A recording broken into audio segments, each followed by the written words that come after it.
Entonces estamos continuando con el tema, ¿no? Vamos a continuar con el tema de los parámetros fundamentales y aquí entra la eficiencia de las.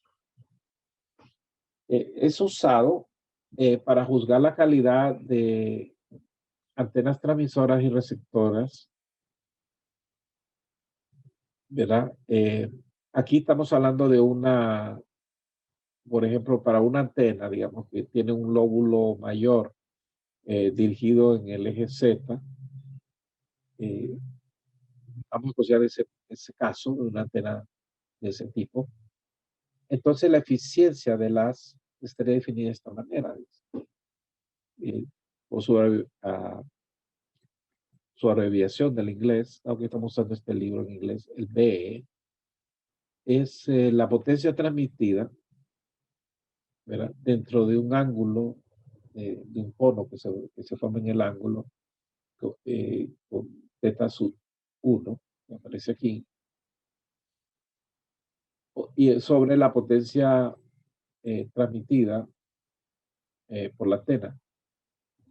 O lo podemos ver desde el punto de vista de una antena receptor. En ese caso sería la potencia recibida y lo otro, la potencia recibida por la antena. O sea, estamos relacionando lo que cabe en ese cono, lo que se concentra en ese cono y el total, ¿no? Es una relación en total. O sea que nos estaría diciendo qué tanto se concentra en el cono específico que define el ángulo θ sub 1 con respecto al total, ¿no? O sea, más o menos nos daría una idea de lo que está hablando de una eficiencia de enlaces, qué digamos, cono nos interesaría, pues podría interesar entre puntos de 3 dB, digamos, qué tanto va ahí en esa antena. Si ahí va casi toda la potencia, pues, supónganse que ahí se vaya el 99%, diríamos una antena con una eficiencia de haz muy alta. Ese es el concepto que hay detrás de esto. Bien, ¿qué es el teta sud, no? Dice, es el ángulo medio el cono donde el cual el porcentaje de la potencia es encontrada. Bueno, ya vamos a ver un poquito más. Poniéndolo ya en términos matemáticos, ¿verdad? Entonces, lo que estaríamos integrando la intensidad de potencia que realmente está fluyendo por el cono en mención. Sería dado por esto, ¿no? Por esta integral. Sobre el total, o sea, sobre lo que fluye por toda la esfera, ¿no? Lo que estaría fluyendo por todas direcciones. Bien, vamos a ver, si el ángulo este lo escogemos como el ángulo eh, donde ocurre el primer nulo, o sea, recuerda que tenemos el primer nulo que se da entre el lóbulo adyacente o el lóbulo lateral y el lóbulo principal. Estamos considerando una antena directiva aquí para evaluar esto. Algunas antenas que no son directivas, esto no tendría mucho sentido. Muy bien. Entonces, si es escogido, dice dentro del primer nulo, indicará, dice, la cantidad de potencia en el lóbulo mayor comparado con el total. Ese es el dato que nos estaría dando. O sea, cuánto fluye por el lóbulo principal, cuánta potencia fluye por el resto, por el total, perdón. Eso más el resto. Un B alto de alrededor del 90% es necesario para antenas utilizadas en radiometría. Entonces, esta es una forma para evaluar si la antena es apropiada para estas aplicaciones. Por ejemplo, el caso de la radiometría, la astronomía, o sea que tienen que tener bastante precisión, ¿verdad? El radar, hay antenas de radar. Uno dice, bueno, pero los sistemas de radar son exactamente comunicaciones. Bueno, es detección, es una variante de lo que hacemos en comunicaciones, ¿no? El radar. Eh, y usamos todo el asunto de esto de antenas y propagación. Es una aplicación de las antenas, del sistema radial. Entonces, la antena puede tener un diagrama de radiación determinado que pudiera ser apropiado o no. para la aplicación. Entonces, de acuerdo a esta definición, si lo tomamos entre los nulos, tendría que tener un 90%, ¿no? Para que pueda ser buena para estas aplicaciones, ¿verdad? Aquí, este es un caso. Hay otras, ¿verdad? Donde preocupa qué tanto se va por los lóbulos laterales o se captura, ¿va? Porque lo podemos ver desde el punto de vista de transmisión o recepción. Entonces, hay que minimizar lo que se captura por otros lóbulos, ¿no? Y este valor nos va a decir qué tan buena es para esos fines. Ancho de banda. Este es otro concepto. Este es importante, ¿no? Yo diría que esta es una de las cosas que uno cuando va a escoger una antena, aparte de que son dos cosas, que trabaje en la frecuencia que usted esté interesado que opere, porque no son iguales las antenas según la frecuencia donde la vamos a usar, ¿verdad? Por ejemplo, no es lo mismo una antena que vamos a usar para frecuencias altas como 2 GHz, 4 GHz, a una que vamos a usar a qué sé yo, a 300 MHz. El caso de una antena de televisión, por ejemplo, una antena de televisión para televisión abierta, no estoy hablando, eh, yo sé que la mayoría hoy conecta su televisión por cable, se suscribe a un servicio de cable y entonces deja de usar antenas y no le preocupa. Pero realmente la televisión, todos los canales que vemos del 2 hasta al 13 y de ahí siguen otros canales más arriba, esos están, hay unas bandas establecidas para radiar al aire, ¿no? Para que la gente pueda recibir su señal sin tener que tener una suscripción, sino que simplemente una antena y su señal la recibe libre, sin suscripción. Entonces, lo que llamamos televisión abierta. Entonces, esas antenas tienen que trabajar tanto, la idea es que trabajen en frecuencias como las que están ubicados los canales 2, 4, 5, bueno, todos los canales bajos que están en la banda de VHF y también canales que están en frecuencias más altas, como ser los canales ya 21, 24, 36, todos esos ahí que trabajan en la banda de UHF, que eso puede llegar hasta cerca de los 700 MHz. O sea, estamos hablando de abajo, ¿verdad? Estamos hablando de que van entre la banda de VHF que es de 30 a 100, bueno, ahí no agarra toda la banda, pero agarra pedazos dentro de ese rango. Entonces imagínense, la antena tiene que ser buena para sintonizar, estamos hablando de una antena receptora en este caso, para sintonizar cualquiera de los canales, o sea, deberían de verse bien. Entonces, ¿qué estamos diciendo con esto? Que la antena tiene que tener un ancho de banda, o sea, que puede, debería trabajar bien en una banda lo suficientemente ancha. Es una banda, este es bastante porque está pasando de canales en VHF y canales en UHF y debería uno poder tener una sola antena para recibir todo eso. La antena tiene que tener ciertas características. El ancho de banda es importante, es una de las características que nos determinan si nuestra antena va a ser buena. Por ejemplo, una antena de, de microondas, la que usamos, digamos, en radioenlaces, y uno dice, bueno, ocupo una antena o las que usamos para enlaces satelitales. Entonces, digamos, quiero una antena en la banda C, dice alguien, ocupo que trabaje en la banda C, que es un rango de frecuencias de microondas, que es grande y uno va a decir, bueno, trabaja en la banda C, pero dentro de la banda C trabaja en 8 GHz, digamos, en 4 GHz. Entonces la antena va a poder trabajar en 4 GHz, pero dentro de ciertos límites. O sea, no es que va a trabajar en 4, va a trabajar en 6, va a trabajar en 7, y la misma antena. No. es bastante difícil que la antena opere adecuadamente en un rango tan grande. Hay varias cosas aquí que están en juego. Uno es, eh, la antena está conectada con una línea, ¿verdad? Que puede ser una guía, un coaxial, y esas se acoplan bien dentro de cierto rango de frecuencia. Si usted se mueve en la frecuencia, la línea puede ser que no sea tan buena y aparece la frecuencia, y por otro lado, la impedancia de la antena cambie sustancialmente. Entonces, el acoplamiento que se va a dar ahí puede resultar malo. Puede ser que el coeficiente de reflexión era bueno, pero cuando se empezó a mover en la frecuencia, en la que usted ahora la quiere usar, el coeficiente de reflexión aparece en valores inaceptables, por ejemplo.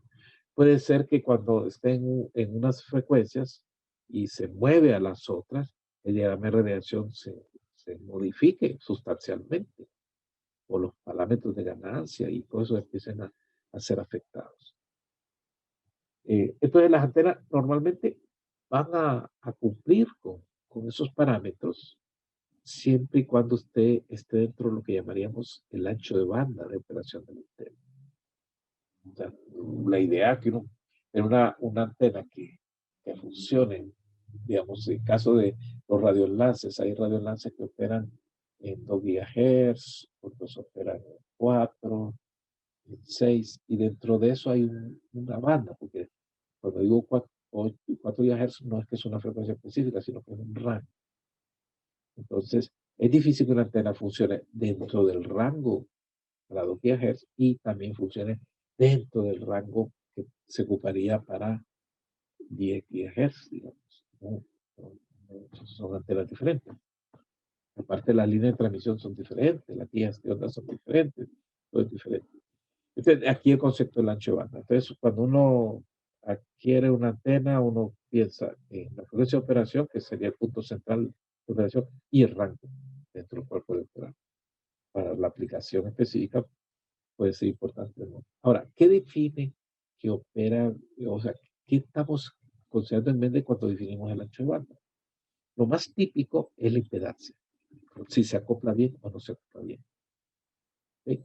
Entonces, normalmente uno mide la relación de onda estacionaria. Pues, la relación de estacionaria puede salir buena, eh, pero si nos salimos del rango de frecuencia, puede salir mala. O sea, degradarse sustancialmente, lo cual implicaría reflexiones más altas, las que podrían ser, digamos, inaceptables, o lo que mencioné, el diagrama de radiación. Depende cuál es la característica que es más importante. Pero lo más común, que lo que va a definir el ancho de banda, es este asunto del acoplamiento. Eso es lo más común, más típico. Y ahí está nosotros, ¿verdad? Que cambia la radiación, cambia la polarización, eh, los lóbulos, ¿verdad? Empiezan, si nos movemos a otra frecuencia, empiezan a variar de manera importante. Y la idea es mantenerse dentro de valores aceptables. Entonces, cuando se sale de lo aceptable, ya decimos que ya estamos, la banda ya no es para esa aplicación, y eso marca el límite, ¿no? Cuando ya es inaceptable los parámetros. Bien, eh, hay antenas que tienen una banda importante, grande, digamos, de banda ancha, podríamos decir.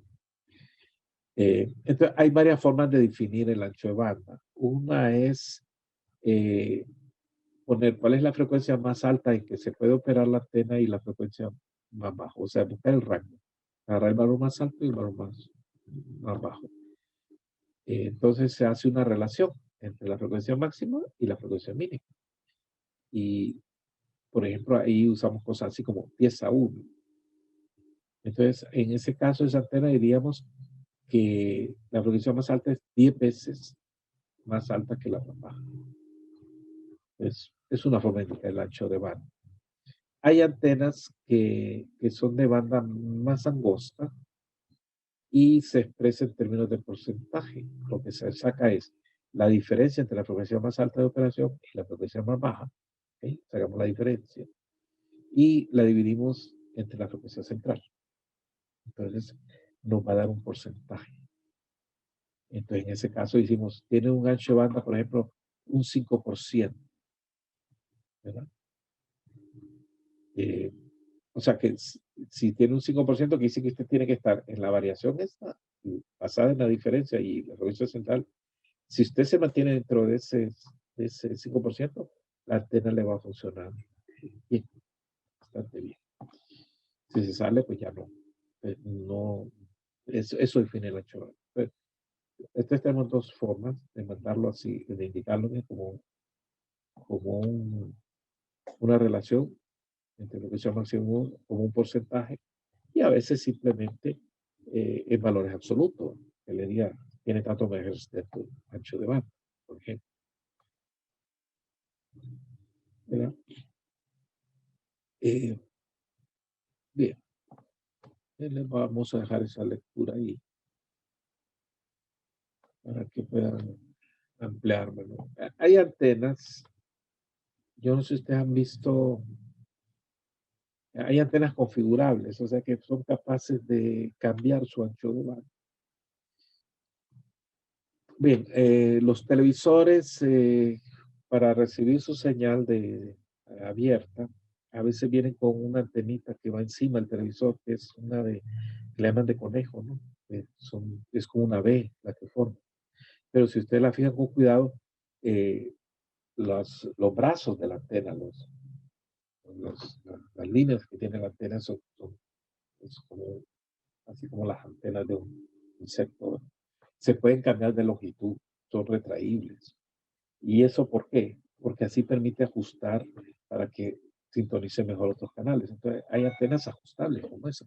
O las que tienen los vehículos, los carros, ¿verdad? Tienen una que se contrae, ¿no?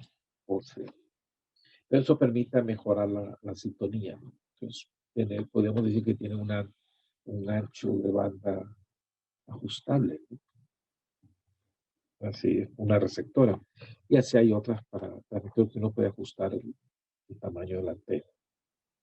Es configurable, ¿no? Dejamos ahí ese tema de los anchos de banda. Pero sí es importante. Lo bueno va a ser buscarnos unas antenas e identificar todos estos parámetros, que va a ser una de las tareas que les voy a poner. Van a buscar las antenas reales, les voy a decir qué banda, y quiero que me identifique los parámetros. ¿Qué pasa? Que nos falta ver algunos. Bueno, el otro parámetro es el de la polarización. Polarización. No podría haber antenas como esta. Fíjense esta antena. Esta es un dipolo, ¿no? Ustedes ven que es un cilindrito vertical. Esta es la antena. Lo que tenemos aquí es una estructura para alimentarla y soportarla también. Está soportada por esta estructura y para alejarla de la torre, como la ven aquí. Está en posición vertical. Podría estar en posición horizontal como esta antena, que tiene un elemento, también un dipolo acá, y tiene otros más. Esto se le llama arreglo, es una combinación. Tenemos una combinación de elementos. Realmente el elemento conectado, esto no está conectado, estos están como flotando, ¿no? La estructura que está aquí, este tubo que ven central, es una estructura de soporte para contener los elementos. No, no tiene un efecto de acoplamiento eléctrico. El único que tiene ese elemento sobre el cual hay una línea de alimentación es este que está aquí, en medio, el cual aparece que fuera tres, ¿verdad? Pero realmente es un solo elemento formado por tres. No entraríamos en esa discusión todavía. Okay. Y tenemos este que está aquí detrás. Realmente la antena, su diámetro de radiación de esta antena es hacia adelante. Eh, eh, Bien, aquí tenemos una variante de esta. Ustedes se fijan. Este es el elemento principal y tenemos otro enfrente, ¿no? Acoplado en un tubo de soporte sobre el cual y ahí por ahí adentro va un alimentador. Bien. En este caso son cuatro antenitas combinadas como una sola. ¿Ok? En este caso son también combinadas, pero están sobre un solo soporte. Estos son soportes separados. Vean esta otra que tenemos aquí. Este está vertical también, pero tiene unas aquí cruzadas. Pero estas están conectadas a tierra. Este es el radiador, solo es este pedacito, ¿no? Y cantidad de antenas. Uno las puede ya conociéndolas, las puede identificar. Bien, pero aquí el tema es, esta antena va a radiar un campo eléctrico. Bien, cuando nosotros hablamos de polarización, lo que estamos diciendo, ¿qué es lo que estamos diciendo cuando decimos polarización vertical, polarización horizontal? Estamos diciendo cuál es la dirección del campo eléctrico, o sea, el vector del campo eléctrico. Entonces, podemos decir, esta es polarización, así viéndola uno sabe que es polarización vertical. O sea, que el campo va a ir, es un vector que va a ir en dirección vertical, pero en el punto de máxima radiación, entonces, estaría enfrente. ¿Va? Acuérdense que hemos visto este ya varias veces y hemos visto que es como una dona, ¿no? El máximo está a 90 grados enfrente. Bueno, ahí es donde definimos la polarización. 90 grados de este eje que tenemos aquí. En otra dirección, en otra posición del espacio, va a tener otra dirección. Cuando hicimos polarización, nos concentramos a la dirección en la máxima radiación. Eso por definición. Aunque la polarización va a ser diferente en otros puntos. Ok.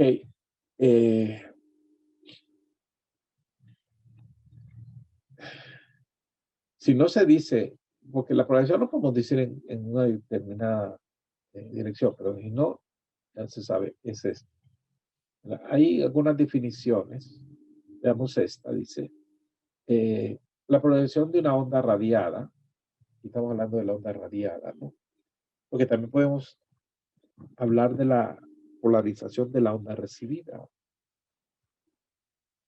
que eso va a haber que meditarlo un poco, pero veamos, tenemos una transmisora y nosotros producimos una transmisora, radiamos una onda. Y entonces, cómo se define? La propiedad de una onda electromagnética que describe la dirección variable en el tiempo y la magnitud relativa del vector de campo eléctrico, específicamente la figura trazada como una función del tiempo por la extremidad del vector. Bien, aquí entra el factor tiempo, porque resulta que la dirección del vector puede variar en la posición en el espacio que estemos viendo, es cierto, pero también varía con el tiempo. Entonces, ese elemento va a haber que considerarlo. Variación temporal. O sea que el vector puede estar girando, por ejemplo. Si el vector se está moviendo en el tiempo y girando, diríamos que tiene otra polarización, ¿verdad?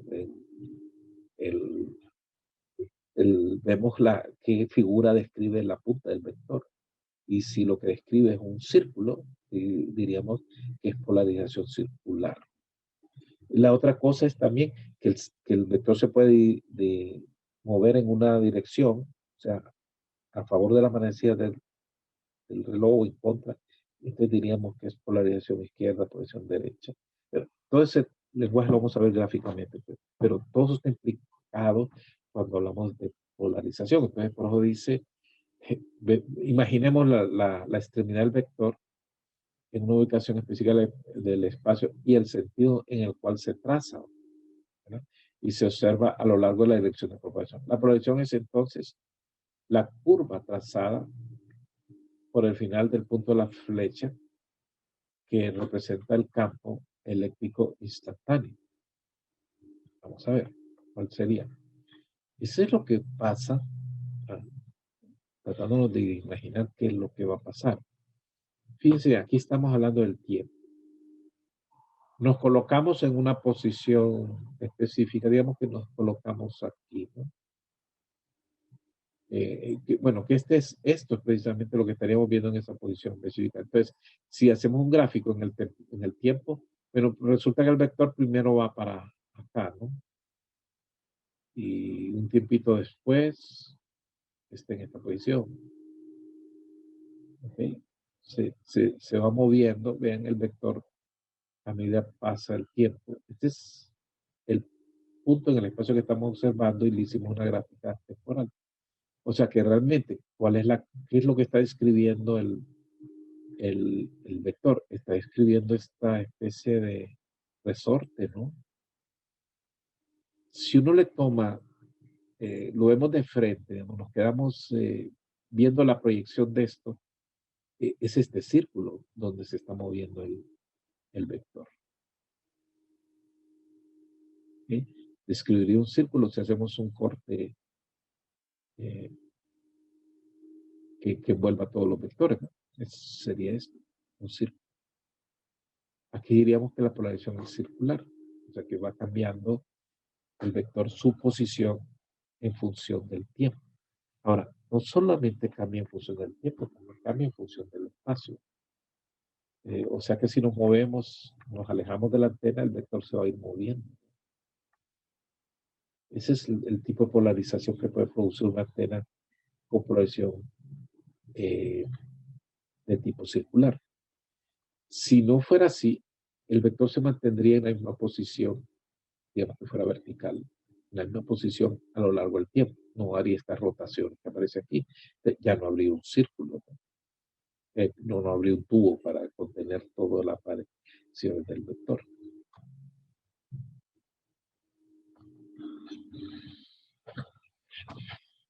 Bien, entonces la polarización la podemos definir en términos de que se trate, bueno, ya sea en términos de una onda radiada o una onda recibida, ¿no? Eh, bueno, aquí tenemos vamos a ver si la definición aclara qué decimos cuando estamos hablando de polarización. La polarización de una onda radiada, dice, por una antena en dirección específica en un punto de campo lejano. Siempre vamos a estar hablando de campo lejano en este caso, cuando hablamos de polarización. La polarización de una onda plana que se utiliza para la polarización de una onda plana. Vamos a asumir que es una onda plana porque estamos tomando un frente de onda bien chiquito, una porción bien pequeña de la onda para observar esto.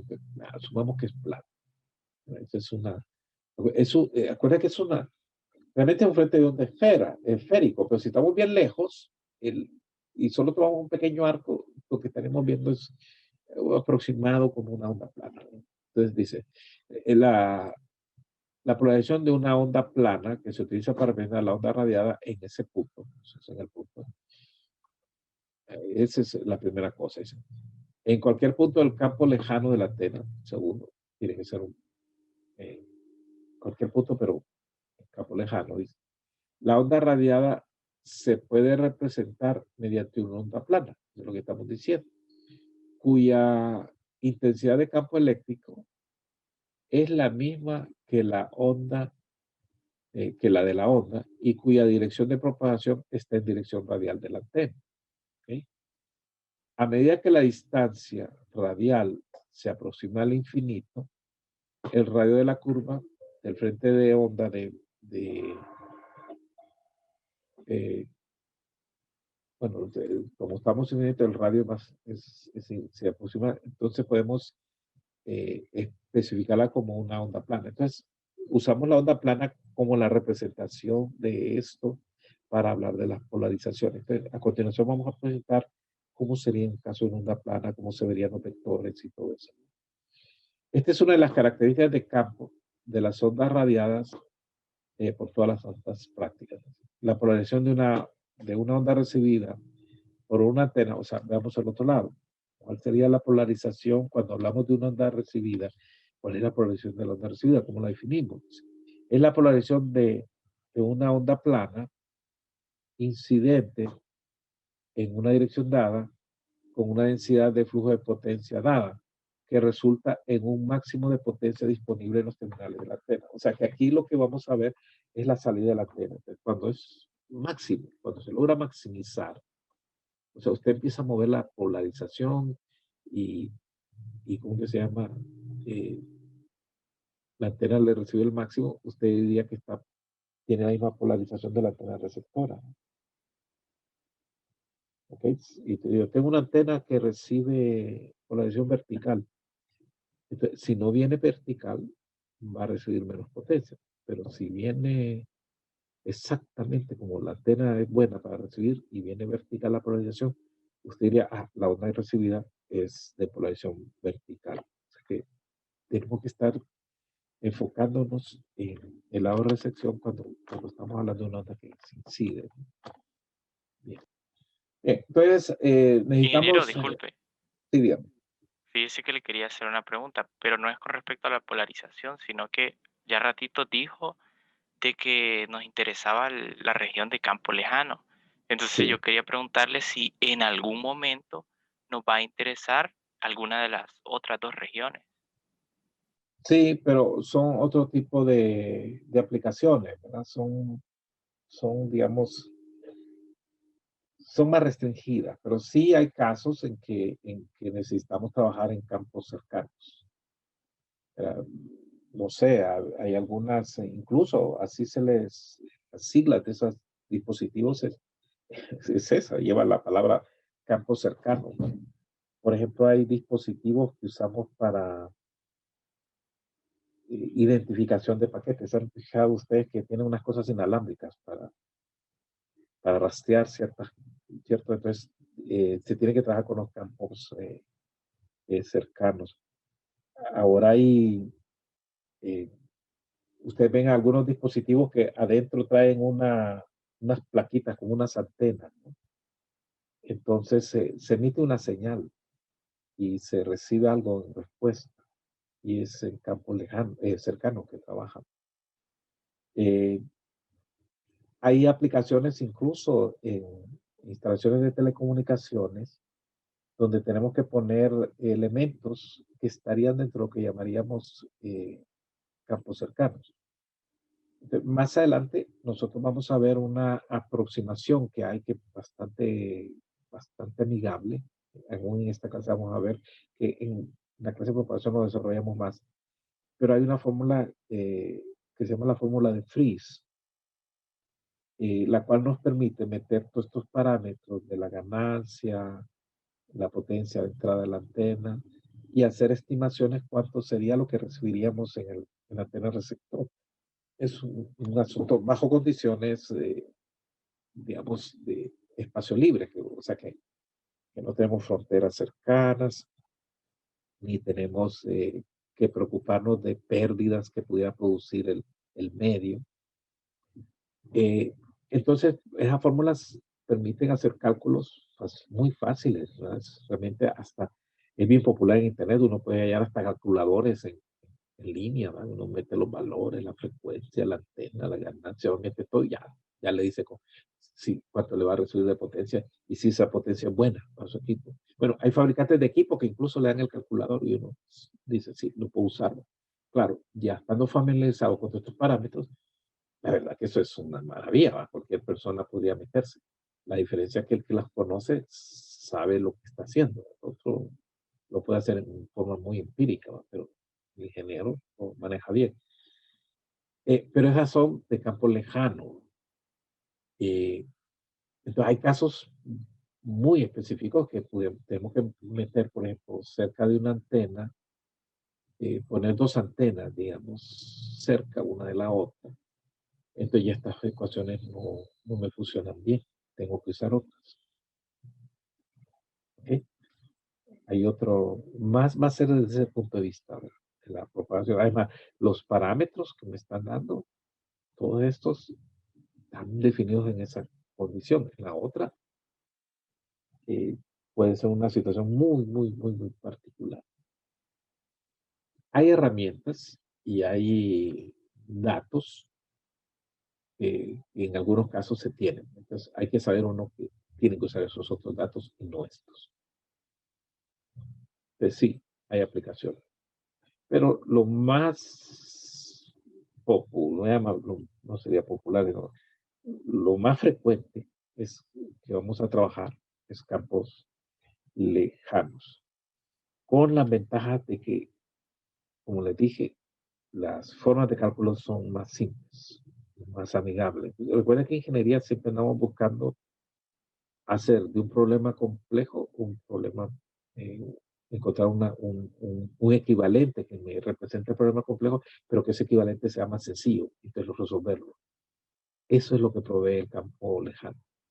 Si no, todo lo demás son un poco más complicados. Claro, ahora tenemos herramientas matemáticas y todo eso, pues, podemos privar eso, pero hay cosas extrañas que pueden incluso pasar que no lo manejaría si está en campo cercano. ¿Usted han visto? Hay gente que vive cerca, por ejemplo, de estaciones no es común, pero antes pasaba de que había una estación de radio,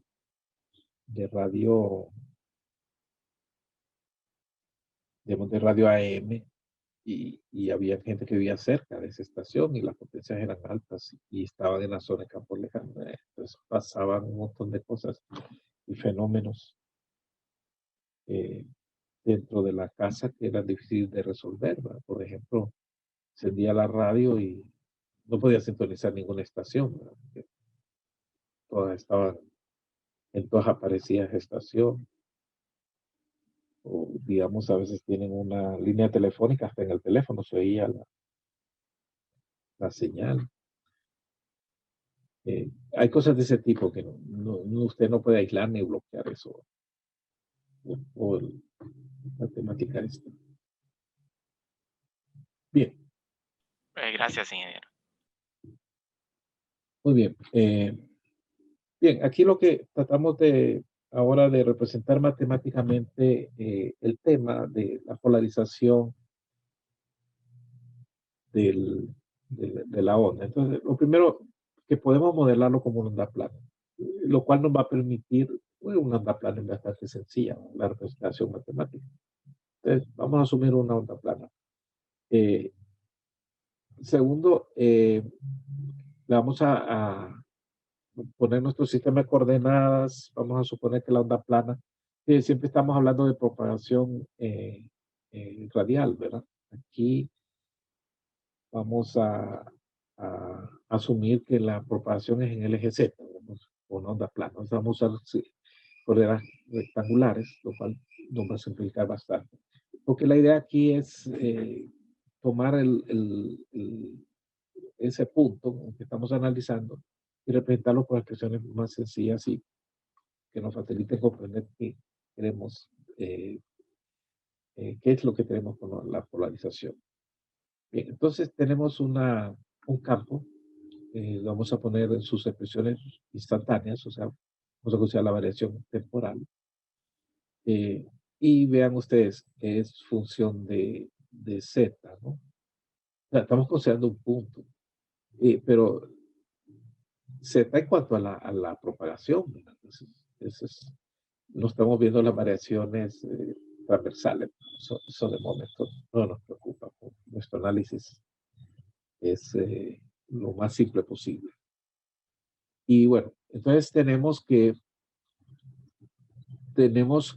dos componentes. Ahora vemos la parte vectorial. Tenemos un componente en X, que sería la parte transversal, ¿no? Estamos hablando de una TM otra vez. Si se mueve en dirección Z, los vectores tendrían que estar en el plano XY, y eso es lo que estamos diciendo aquí. A sub X, A sub Y, serían vectores unitarios, y ahí tenemos una magnitud de X, de Y, la cual solo depende de Z, ¿no? O sea, de la posición en que estemos en dirección de propagación. Es un caso simplificado. Estamos concentrados en un punto. Y ese punto es lo único que estamos viendo. ¿Qué pasa en otra dirección? Ese sería habría que modelar otra variación. Bueno, lo tenemos ahí. Entonces, tenemos dos componentes, ¿okay? Y varían con el tiempo, ¿no? Vamos. El asunto es cómo varían. Si varían sincronizadamente o no, esos detalles no entramos todavía. Ya vamos a irlo desarrollando. Bien, nos interesa el valor instantáneo, por aquello de que se mueve, ¿verdad? Entonces tenemos que ver si se va a mover o no. Entonces tenemos el componente X y el componente Y. Quitemos su variación en el tiempo también. Entonces, usemos la notación que estamos usando y vamos a conseguir un régimen armónico para hacer todavía más sencillo el análisis. Entonces, ¿qué tendríamos? E, que sería el valor instantáneo, EX, ZT, es igual al real de, fíjense, aquí ponemos E mayúscula, que sería la expresión, digamos, espacial, solamente depende es la parte puramente espacial, depende de las coordenadas Y es compleja espaciales. también. Es compleja, por eso tiene el real. Esto es real, ¿no? No es perder de vista la explicación de que esto es real. Esto es lo que vamos a ver pues, realmente en la vida física, en el mundo físico. Esto es matemático. Entonces, X tiene un subíndice menos aquí que nos está diciendo, en este caso, bueno, es la dirección que se está moviendo, ¿no? Ok, y la variación temporal y la variación, ¿cómo que se llama? Espacial, es un frente de onda plano, estamos diciendo. Entonces, la única variación de fase tiene que ser en relación a la coordenada Z, ¿no? O sea, es un plano realmente. Vamos a ver, lo que está diciendo, fíjense lo que dice una onda, un frente de onda plano, es que cualquiera que sea el valor, la posición XY, este es el valor que va a tener. O sea, y todos los puntos van a tener una variación de fase que es solamente depende de un desplazamiento en dirección Z. O sea, todo el frente de onda es plano, infinito y se va desplazando. Esa es la representación. Pero nosotros estamos representando por eso, pero para un punto. O sea, nuestro enfoque es un punto, no todo el plano XY infinito, no, un punto estamos viendo en nuestro frente de onda y lo estamos representando por eso. La variación en el tiempo, omega t, entonces, juntando estas dos, tenemos omega t más kz, ¿no? Que es e a la menos, pero sería menos, menos j, bueno, aquí está j omega t, es que me confundí un poco el signo, bueno, j omega t más kz, esto es lo que tendríamos. Ok, esto es este x que tenemos aquí, este es un número complejo, ¿no? Es una cantidad compleja. Entonces podríamos sacar la magnitud, expresar esto mediante su valor y su fase, ¿no? Su magnitud y su fase.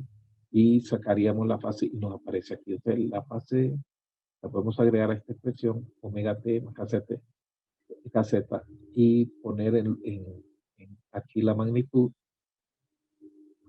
x0 y la fase. ¿Sí? A esto hay que sacarle el real y tenemos nuestro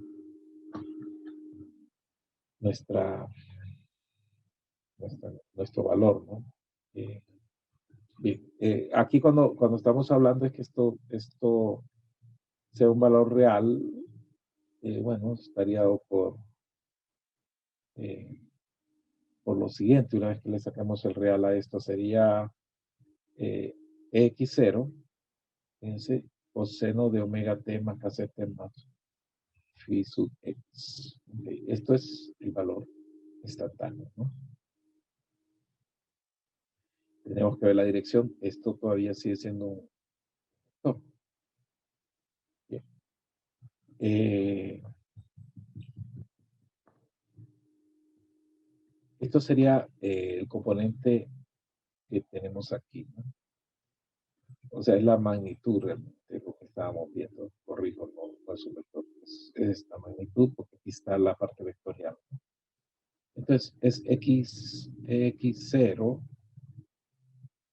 que sería un valor, coseno de omega t a z más phi sub x. ¿Okay? Este es el valor real que vamos a meter aquí. que también es un valor real, todo está en cursiva. Y el otro es un valor real aplicado a los vectores unitarios que tenemos aquí. Ok, hacemos lo mismo entonces para esto, lo expresamos como el real y ahora lo usamos para esto. Ahora sería coseno de omega t z es similar, ¿no? Lo mismo, solamente el ángulo es diferente, el desfasaje que tenemos aquí. Es un desfasaje eléctrico, ¿verdad? Este que estamos mencionando, porque pues, esto es una cantidad compleja, ¿ok? Y tiene un componente real y un componente imaginario, lo que equivale a una magnitud y a una fase, y esa fase tiene un efecto eléctrico acá, ¿no? Desfasaje. Bien, tenemos entonces dos cantidades, fíjense, que tienen un argumento, es un coseno, ¿no? Los dos son cosenos. Tienen una variación temporal que es igualita, a diferencia de este desfasaje que aparece aquí, que son diferentes. O sea que pudieran estar no en fase, en tiempo. Bien, EX0 y XY0 son las magnitudes, como mencionó, máximas de los componentes X y Y. Y bien, entonces, ¿qué es lo que vamos a hacer? Es jugar con las fases. Por ejemplo, una de las cosas. Aquí tengo un vector en una dirección X, otro vector en una dirección Y, que tiene una magnitud determinada, pero también hay un desfasaje. Entonces, podemos jugar con las fases. Tenemos una diferencia de fase entre los dos componentes, o sea, dos vectorcitos que se van a sumar, pero que tienen diferencias de fase, dadas por la diferencia de phi sub y menos phi sub x. Y la podemos hacer, por ejemplo, igual a n pi. Si hacemos eso, y donde n le podemos dar pi, 2pi, 3pi de fase. En ese caso decimos que tenemos polarización lineal. ¿Okay? Esta es la condición para que se produzca una polarización lineal.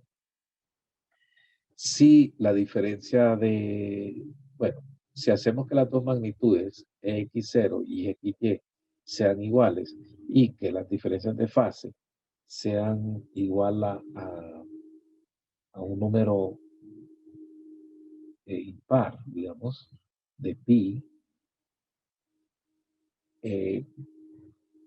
positivo, ¿no? Porque la diferencia puede ser positiva o negativa.